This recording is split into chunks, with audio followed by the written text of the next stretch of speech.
사도신경으로 우리의 신앙을 고백합니다.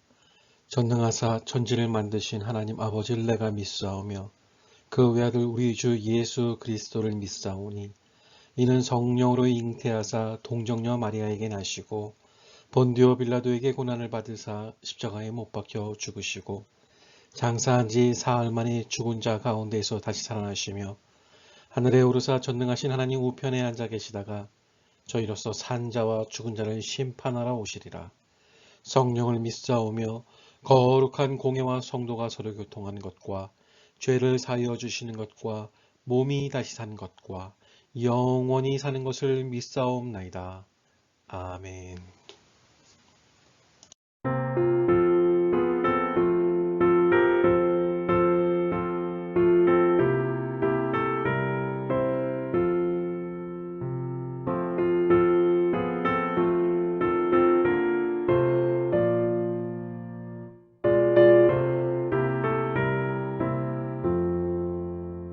거친 세상에서 실패하거든 그 손 못 잡은 것처럼 고된 일하다가 힘을 얻으리 그 손 못 잡은 것처럼 그 손 못 잡은 것처럼 그 손 못 잡은 것처럼 주가 널 지키며 인도하시리 그 손 못 잡은 것처럼 내가 어둠 속을 걸어갈 때에 그 손 못 자국만처럼 주가 참 평안을 내게 주시리 그 손 못 자국만처럼 그 손 못 자국만처럼 그 손 못 자국만처럼 주가 널 지키며 인도하시리 그 손 못 자국만처럼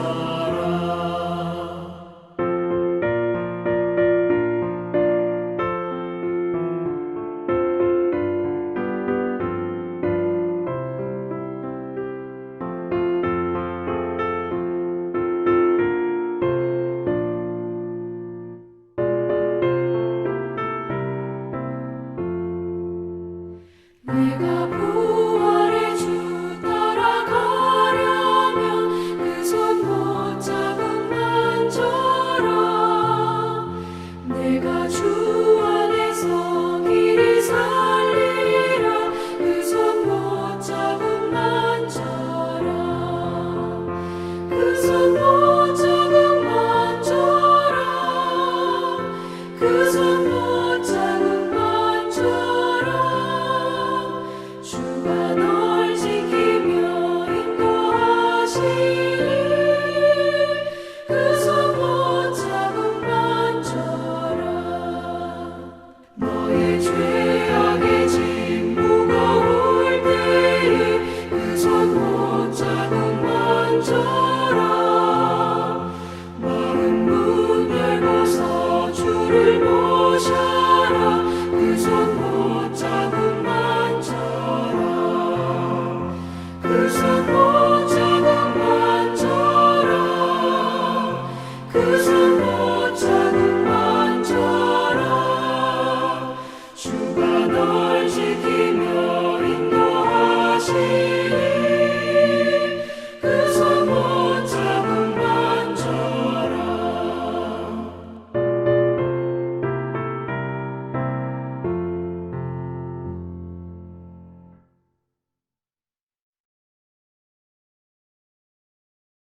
할렐루야.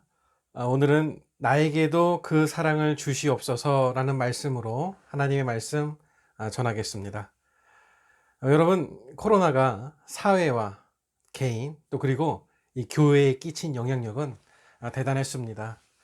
이 상황에 대해 많은 의견들이 있고 이런 상황을 교회가 이렇게 저렇게 이겨내야 한다라는 그런 처방도 여기저기서 많이 나오고 있습니다.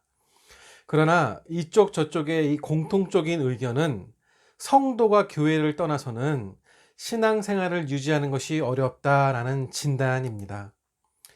코로나라는 2년의 시간 동안 교회가 이렇게 또 저렇게 다양한 방법으로 성도들에게 말씀과 신앙 훈련을 하였지만 큰 숙제를 떠안고 말았는데, 그것은 유튜브로도 예배를 안 드리고 교회에도 나오지 않는 성도들이 많이 늘어났다는 것입니다.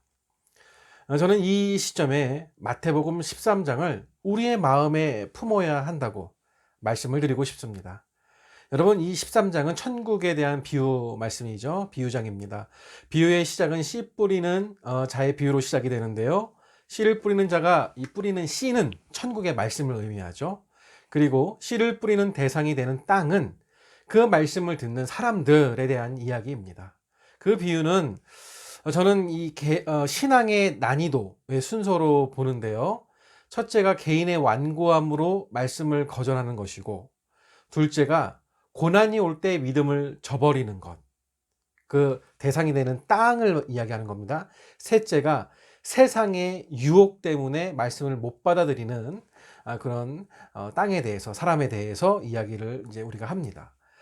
여러분, 개인적으로 저는 신앙생활을 하는 데 있어서 가장 방해되는 것이 있다면 그것은 편안함이라고 생각을 합니다.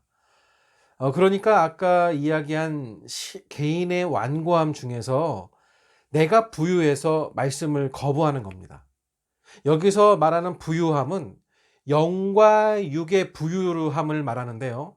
재물도 많아서 그렇지만 오염된 생각, 사상, 반기독교적인 생각들, 문화, 동성애, 재 등을 포함하는 그런 나쁜 생각들을 이야기합니다. 씨 뿌리는 자의 비유에서만 그런 것을 볼 수 있는 것이 아니라 기독교 역사로도 증명된 부분이기도 합니다. 우리가 기독교 국가로서 잘 알고 있는 나라들, 독일, 스위스, 네덜란드, 영국, 이런 나라들이 지금은 선교 대상이 되었습니다. 안타깝습니다.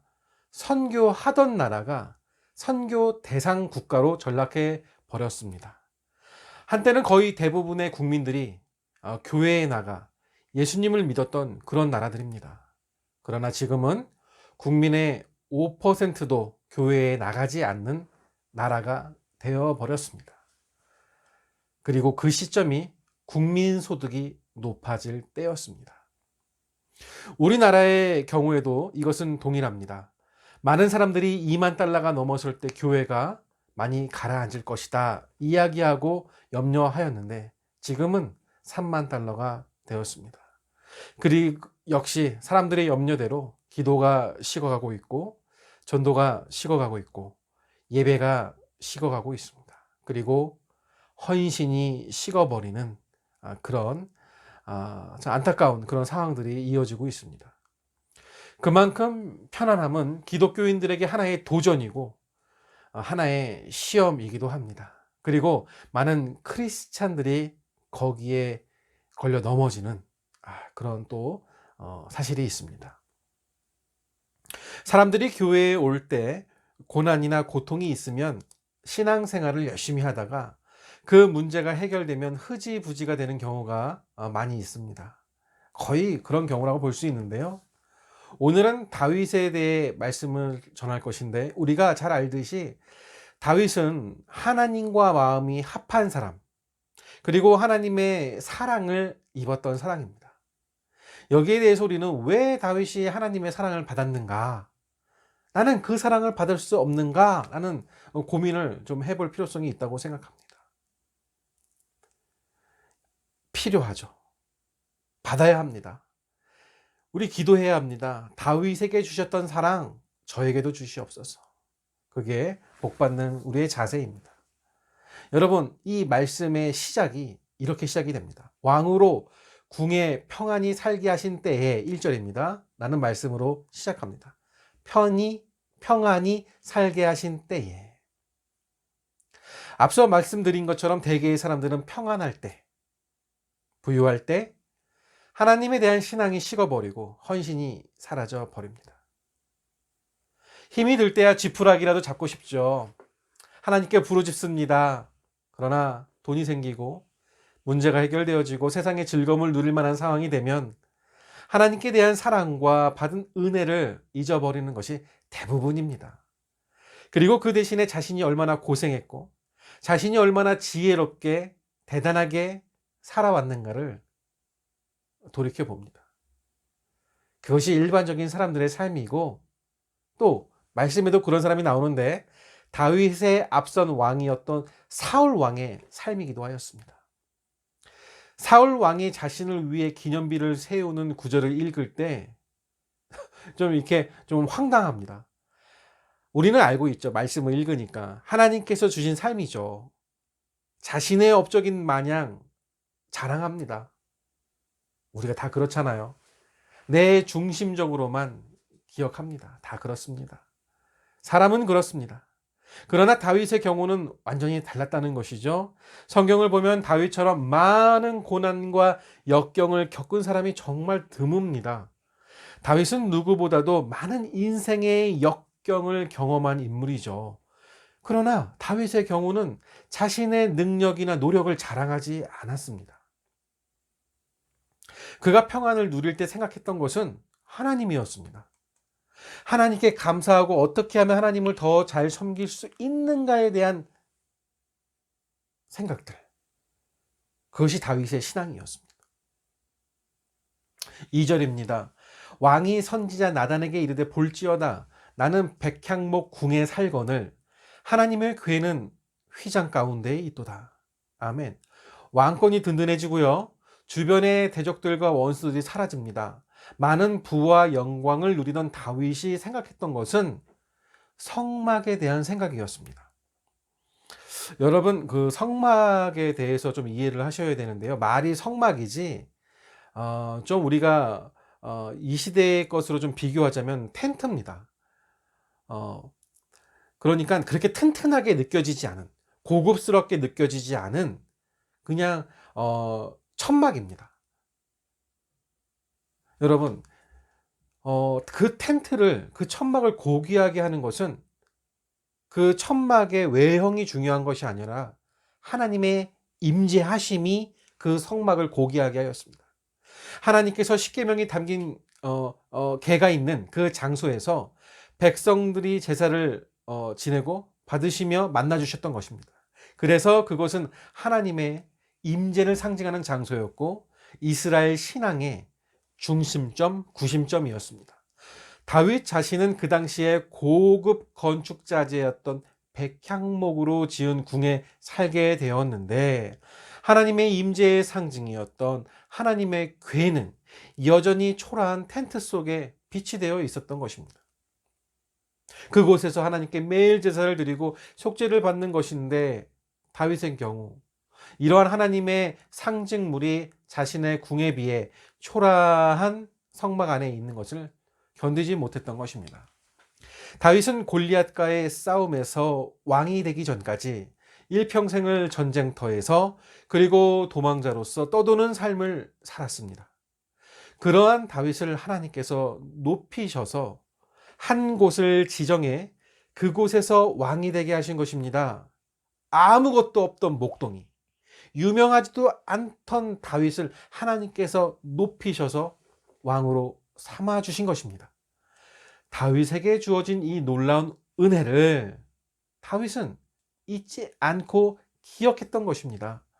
그리고 어쩌면 이러한 것이 사람으로서 당연히 가져야 할 본분이고 태도라고 말할 수 있겠죠.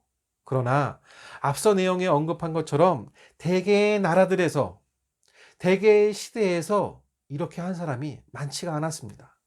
오히려 하나님께서 은혜를 주시고 재물을 부어주시고 불을 주시면 그 불을 가지고 자신의 욕망을 실현하기 위해 하나님을 대부분 떠났습니다. 신명기에 다음과 같은 구절이 있습니다. 8장 12절부터 17절 말씀인데요. 내가 먹어서 배부르고 아름다운 집을 짓고 거주하게 되며 또 내 소와 양이 번성하며 내 은금이 증식되며 내 소유가 다 풍부하게 될 때 내 마음이 교만하여 내 하나님 여호와를 잊어버릴까 염려하노라. 여호와는 너를 애굽 땅 종되었던 집에서 이끌어내시고 너를 인도하여 그 광대하고 위험한 광야 곧 불뱀과 전갈이 있고 물이 없는 간조한 땅을 지나게 하셨으며 또 너를 위하여 단단한 반석에서 물을 내셨으며 내 조상들도 알지 못하던 만나를 광야에서 내게 먹이셨나니 이는 다 너를 낮추시며 너를 시험하사 마침내 내게 복을 주려 하심이었느니라. 그러나 내가 마음에 이르기를 내 능력과 내 손의 힘으로 내가 이 재물을 얻었다 말할 것이라. 정확하게 말씀하고 있습니다. 이것이 보통 사람들의, 보통 성도들의 갖는 생각인 것이죠. 그러나 다윗은 자신이 그러한 부와 영광을 누릴 때 하나님을 기억하는 사람이었습니다. 얼마나 놀랍습니까? 이것이 우리와 다른 부분입니다. 예수님을 믿는다는 것을 여러 가지 말로 표현할 수 있습니다. 그 중에 하나가 양심적인 사람이 되는 것입니다. 많은 사람들이 하나님을 믿고 하나님께서 축복하시면 하나님을 어쩜 그렇게 잘 잊어버릴까요? 그러나 다윗은 그러한 사람이 아니었습니다. 하나님께서 자신에게 주신 축복을 기억하고 하나님께 무엇을 할 수 있을까를 생각하는 사람이었습니다.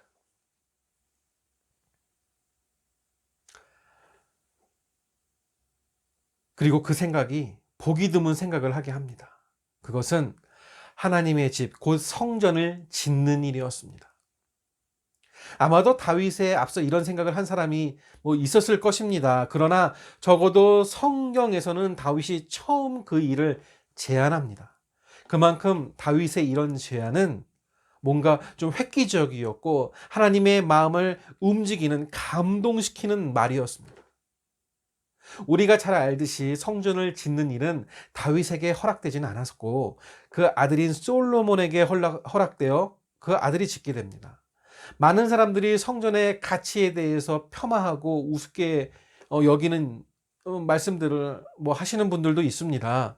하나님을 섬기는 마음이 중요하죠. 아니면 그 돈으로 가난한 사람들 도와야지요. 건물에 투자면 안 되고 사람에게 투자해야죠. 다음 세대를 세워야죠. 다양한 이야기를 할 수 있습니다. 다 맞는 말씀이죠. 다 일리가 있습니다. 그리고 그러한 사실을 다윗이나 솔로몬도 충분히 알고 있었습니다. 솔로몬이 성전을 준공했을 때 이러한 기도를 합니다. 열왕기상 8장 27절인데요. 하나님이 참으로 땅에 거하시리이까 하늘과 하늘들의 하늘이라도 주를 용납하지 못하겠거든 하물며 내가 건축한 이 성전이오리까. 아멘. 다윗이나 솔로몬이나 그 성전이 하나님께서 거주하시기에 부족한 것을 알고 있었습니다. 그들은 하나님의 임재의 상징인 하나님의 궤를 위해서 그 성전을 짓고자 했던 것입니다. 역대상 22장에는 다윗이 솔로몬에게 당부하는 말들이 나오는데요. 14절부터 16절입니다. 내가 환난 중에 여호와의 성전을 위하여 금 10만 달란트, 은 100만 달란트와 녹과 철을 그 무게를 다 수 없을 만큼 심히 많이 준비하였고 또 제목과 돌을 준비하였으나 너는 더할 것이며 또 장인이 내게 많이 있나니 곧 석수와 목수와 온갖 일에 익숙한 모든 사람이니라. 금과 은과 녹과 철이 무수하니 너는 일어나 일하라. 여호와께서 너와 함께 계실지로다 하니라. 아멘. 성도 여러분, 그 건물이 하나님의 영광을 나타내는 데 사용되어진다면 마땅히 그 자체로서 의미가 있습니다. 저는 그렇게 생각합니다. 그리고 그 건물이 하나님을 위해서 예배드리는데 또 기도하는 데 사용되어진다면 그 돈의 가치보다 더 많은 가치를 하고 있는 겁니다. 가난한 자들보다 더 중요한 것은 그 가난한 자를 구원하시고 건지실 하나님이라는 것입니다. 그리고 그렇게 교회를 위해 헌신하는 사람들이 또 다른 사람들을 도우지 교회를 위해 헌신하지 않는 사람들은 대개의 경우 자신의 이름과 영광을 위해 살아갑니다. 되게 그렇습니다. 다윗은 국가의 재정이 휘청거릴 만한 놀라운 건축 계획, 오로지 하나님을 위해서 진행했습니다. 계획했습니다. 그리고 오늘 본문 나단에게 그 제안을 하고 있습니다. 그리고 그 말을 들었던 나단에게 하나님께서 임하여 말씀하시는 내용의 일부가 오늘의 본문의 말씀입니다. 오늘 말씀을 나단의 신탁, 메시아에 대한 예언으로 유명한 본문이기도 한데요. 자신의 집에 안주하며 살아가는 것이 아니라 자신에게 은혜를 주신 하나님께 감사하며 하나님의 집을 짓고자 했던 다윗에게 하나님께서는 놀라운 축복의 약속을 하십니다. 마음을 먹었어요. 다윗이 하나님의 집을 짓겠습니다. 마음을 먹고 기도를 했다고요. 그런데 하나님께서 그것마저도 감동을 받으시는 겁니다. 그 마음마저도. 하나님께서 다윗을 위해 일하시고 역사하시겠다는 약속을 해주십니다. 돌 하나 들지 않았습니다. 나무 하나 들지 않았습니다. 못 하나 들지 않았습니다. 마음을 먹고 기도했습니다. 하나님의 성전을 자신이 짓겠다는 다윗에게 하나님께서는 다윗의 집을 오히려 다윗의 집을 지어주시겠다고 약속하십니다. 그 집은 보이는 집이 아니라 다윗의 가문, 곧 다윗의 왕가에 대한 약속이었습니다. 여러분, 이 약속이 너무나 중요합니다. 사실 이스라엘 사람들에게는 왕가의 전통이나 로얄 패밀리에 대한 개념이 없었습니다. 그러나 왕이 없었으니까요. 그러나 하나님께서는 이제 다윗의 가문을 통해 왕이 나올 것을 예언해 주십니다. 그리고 또한 영원에 대한 약속을 하심으로 이 약속에 인류 구원에까지 미칠 것임을 예표하십니다.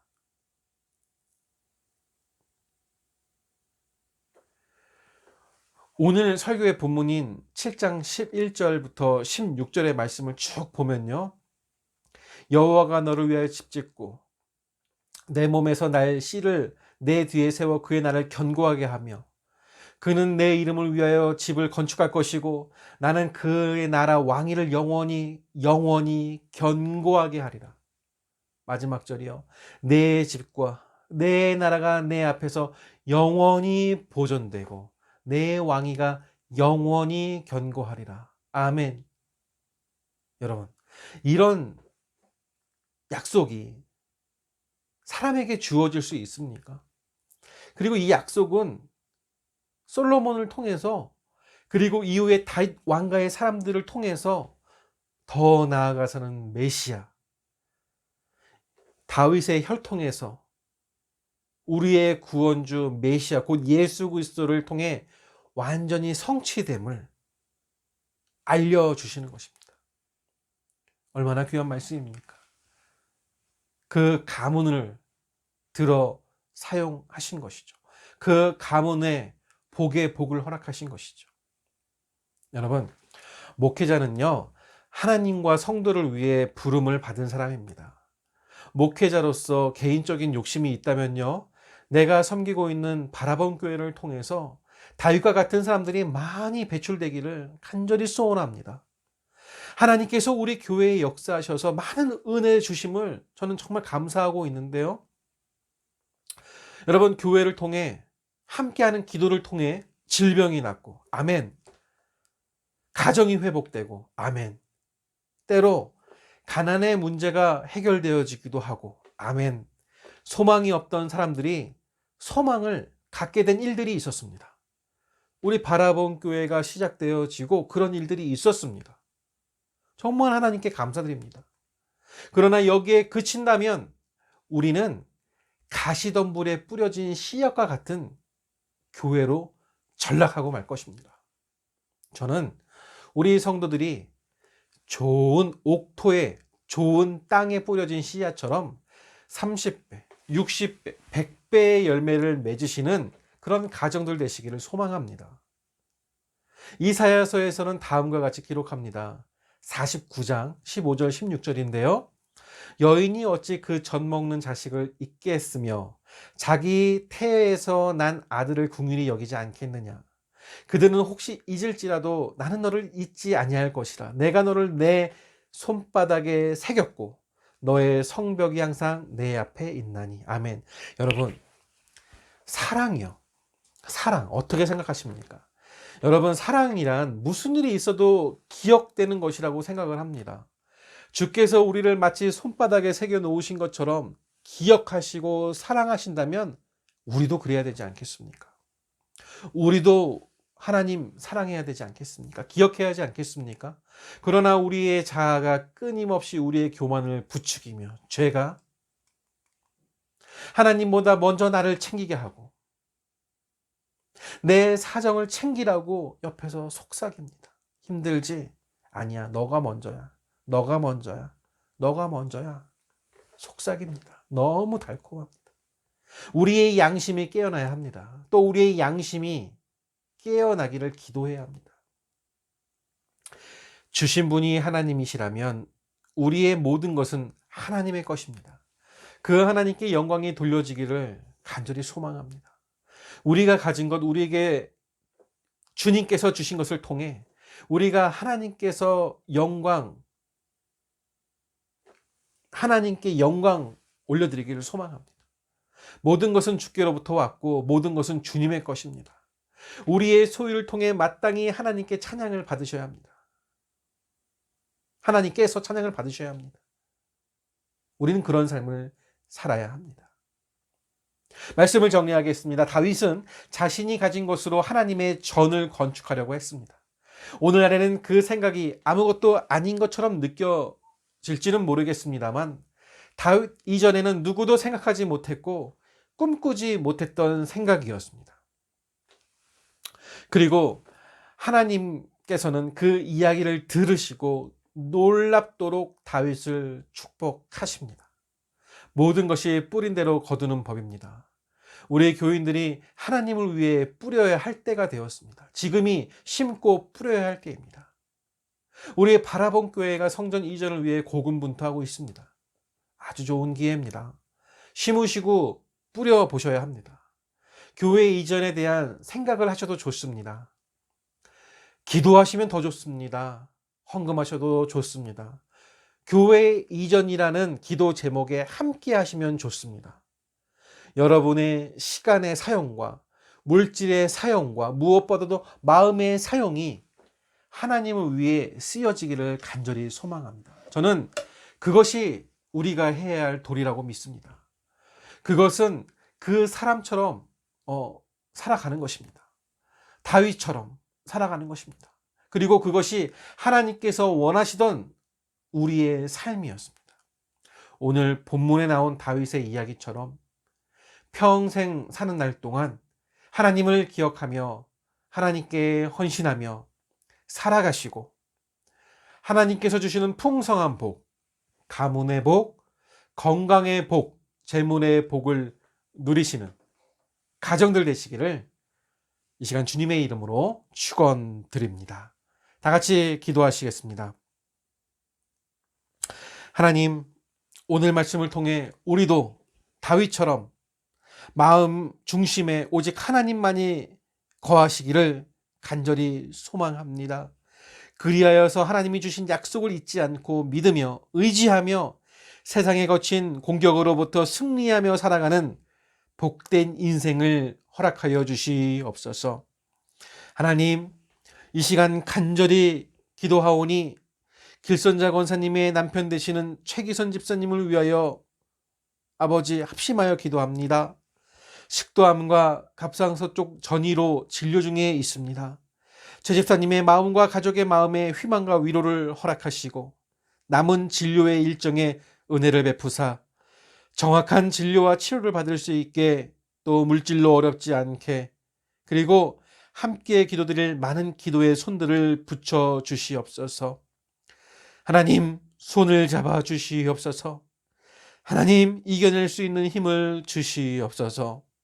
그리고 기도할 때 감사의 마음을 주시옵소서. 그리하여 하나님께서 책임져 주실 줄 믿는 그 믿음을 주시옵소서. 그리고 모든 일정에 주님 동행하여 주시옵소서. 아버지 하나님, 이 시간 또 여러 가지 감사의 고백을 담아 귀한 예물 11조 감사 작정헌금을 드리오니 기쁘게 받아주시옵고, 드리는 손길 위에 감사가 넘치고 기쁨과 행복이 풍성한 인생을 책임져 주시길 간절히 기도드리오며,